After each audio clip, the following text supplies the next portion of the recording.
pare ko, tirik yung araw. Alas 2:20 na. Ito yung update dito sa kanilang Calax. Yun.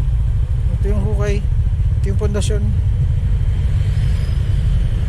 Ayun, close nga. So ibig sabihin hindi pa rin talaga pare ko. Ito yung sinarado eh. So ibig sabihin pwede doon. Siguro mga tricycle lang, no? Pwede. Ulo na ko, pwede naman pala.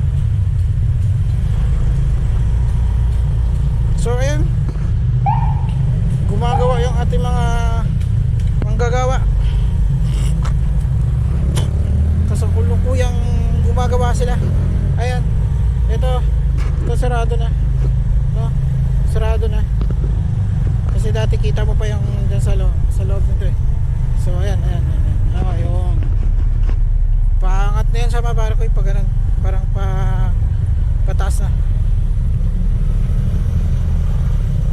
So busy yung ating mga trabahante dito, no? Busy sila. Ating mga backhoe at ang mga dump truck, busy sila. Tsaka yung mga tao, no? Mga malaking makinarya gumagawa. Sobrang init.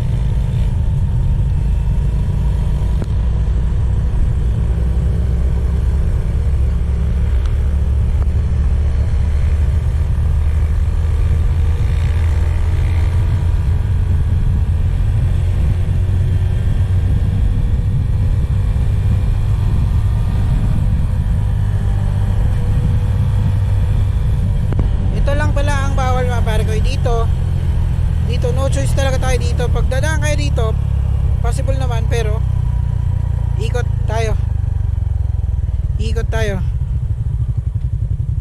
Pasok tayong green gate. Sobrang init. Silong tayo dito. So pasok tayong green gate, no?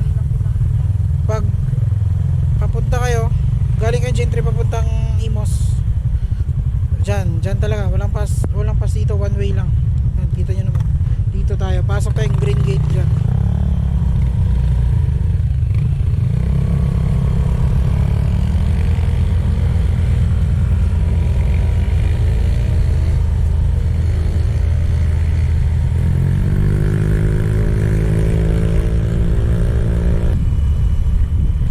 Update kay Uno mga pare ko,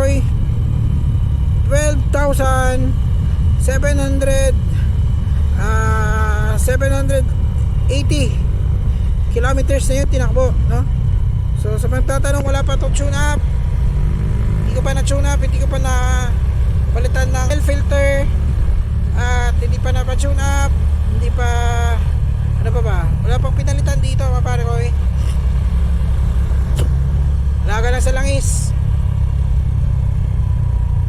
12,000 tutusin, mababa na din yun mga pare ko. Mababang lakbay na yun.